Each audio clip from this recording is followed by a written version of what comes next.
O que você faria se um caminhoneiro raivoso fosse na sua direção e da sua turma com um cano curto, pronto para disparar caroços de fogo em você, nos seus irmãos e nos seus amigos?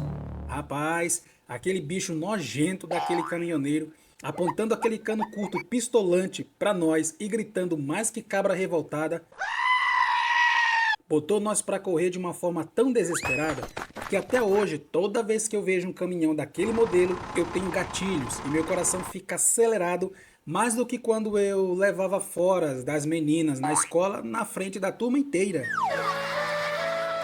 Mas deixa eu te contar como essa situação peidolante aconteceu e como eu, meus irmãos e meus amigos sobrevivemos por um fio naquela noite. E tudo por quê?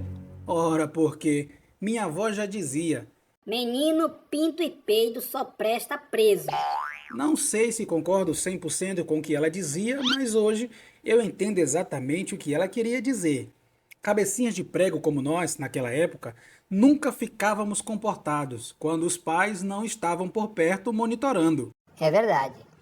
Quer dizer, às vezes não. Olá, eu sou o Raroso e bem-vindo ao meu canal. Se você ainda não se inscreveu no canal Raroso, você está perdendo o puro suco do entretenimento. Minha dica é, faça isso agora mesmo, para não perder nenhum dos maravilhosos episódios com as coisas ridículas e absurdas que acontecem com aqueles que... Eu prefiro proteger suas identidades para não causar transtornos. E também, aqui no canal Raroso, tem os episódios mirabolantes dos personagens mais malucos que você só vê por aqui. Agora, bora papocar mais uma história protuberante. Bora lá? Era uma noite dessas, de lua cheia e ventinho bom, que só servia para botar ideia errada na cabeça de moleque sem vergonha que não tem o que fazer e que se junta com a sua galera. O céu parecia um cenário de novela romântica, com pitadas de terror de lobisomem, todo iluminado com sombras bem fortes, onde a luz do luar não chegava. As ruas do bairro estavam num sossego que dava até para ouvir a conversa dos grilos. A igreja dos meus pais ficava bem na frente de nossa casa, no alto da ladeira do bairro, o ponto mais alto dali. Enquanto nós, um bando de moleques com mais energia que formiga em vasilha de açúcar destampada, dávamos asas às nossas travessuras. Estávamos ali na frente da igreja esperando que nossas mães terminassem o ensaio de louvores dentro do templo, mas esperar em silêncio e quietos nunca foi o nosso forte. Irlan, Nates, Otone, José e eu éramos mais unidos que gêmeos siameses, e isso, claro, para aprontar todas as coisas idiotas e saudáveis que vinham na nossa cabeça. Nossos pés pareciam ter vida própria, sempre em busca de encrenca, e naquela noite não foi diferente. Mas não foi uma experiência muito boa para nós, não. Na verdade, foi bem traumatizante. Eis que, de repente, um caminhão apareceu descendo a rua devagar, como quem não quer nada, mas querendo tudo. O troço do caminhão parecia assombração de estrada, deslizando em silêncio, e o motorista, que deveria ser um vulto ou coisa pior, não dava as caras, pois o vidro do veículo era tão escuro que a gente pensou que o próprio capeta tivesse guiando aquele treco motorizado. Vixe, que caminhão mais esquisito, cochichou Otone. Eu já vi coisa parecida num filme de terror, mas acho que eu tive uma ideia. Respondeu José, tentando parecer corajoso, mas já estava ajeitando a sandália para correr. Não sei se para cima do caminhão ou se pro furo do quintal com medo. Que é isso, doido? O que é que tu tá pensando em fazer, seu cagão? Eu perguntei, já incomodado com o levantar de José, que estava se posicionando em direção ao caminhão que passava. Ora, besta velho, vou mocegar esse calangão da noite, bora lá? A ideia de mocegar o caminhão surgiu rápido, igual aquele caldo de evacuação que vem depois da gente tomar laxante. Que nojo.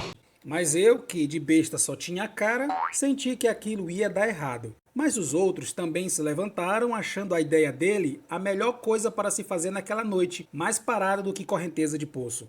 O caminhão parou bem na frente da igreja, sem pressa, igual o urubu rondando carniça, como se o motorista misterioso estivesse desconfiando de alguma coisa. Acho que quando ele viu aquele monte de moleques se levantando, colocando as sandálias nas mãos, parecendo um bando de hienas rodeando uma presa, enquanto seu caminhão lustroso passava, eu acho que ele ficou mais desconfiado do que Noé quando colocou um casal de cupim na arca.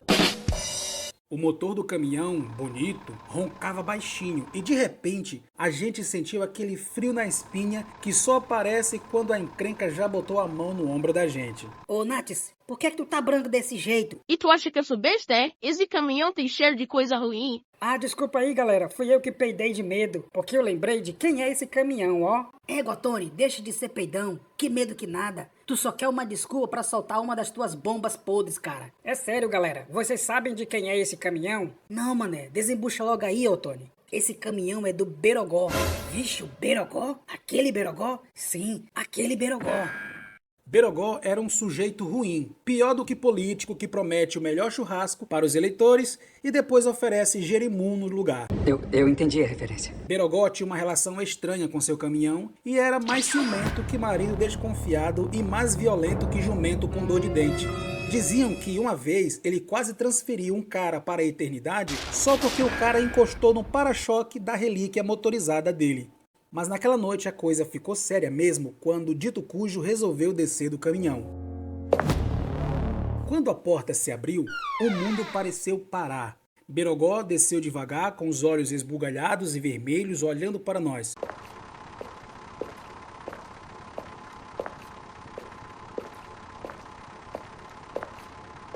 O silêncio pairou no ar por um momento. E a gente começou a se afastar devagarzinho para trás. Mas tudo ficou tenso mesmo e nos deu um pânico geral quando a gente viu que ele segurava um dispositivo de metal com 8 munições que transfere as pessoas para o outro mundo. Aí, meu amigo, foi cada um por si e Deus por todos. E vocês, pilantras?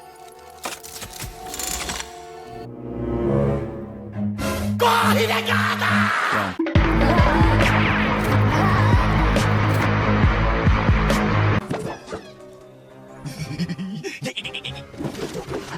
Foi tanto moleque cagando de medo e correndo em todas as direções que parecia que tinham soltado um enxame de maribondo num parquinho da escola. Ah, eu sou muito novo pra morrer. Gritou um que eu nem lembro quem foi. Eu sou muito bonito pra morrer. Berrou Irlan, que colocou o cabrecho das sandálias entre os dedos e saiu correndo com elas nas mãos em direção ao fim da rua, entrando numa plantação de mandioca e sumindo no meio da roça. Tinha um terreno baldio com um matagal e muito lixo que a gente atravessava durante o dia para ir para outra rua que ficava lá do outro lado. A gente tinha o maior cuidado de andar por ali porque tinha cacos de vidro, cobras e todo tipo de perigo que você possa imaginar em um terreno abandonado. Mas, correndo com medo, eu nem quis saber disso. Na verdade, eu nem lembrei disso. Eu me enfiei nesse matagal numa carreira tão grande que parecia que o terreno nem existia. Eu corria tanto que parecia que era até plano e limpo. Às vezes eu tinha até a sensação de estar voando. Meu irmão pulou o muro do quintal da vizinha, que às vezes a gente pulava esse muro e precisava da ajuda do outro para poder subir ou uma escada. E naquela noite ele pulou como se tivesse mola debaixo dos pés. O caminhoneiro maluco xingava a gente até não poder mais, com a cara vermelha e a veia do pescoço querendo explodir. Olhava para um lado e para o outro, feito cão raivoso, achando que a gente ia roubar o caminhão dele. Vê se pode? Vê se o moleque tem condição de roubar caminhão de alguém?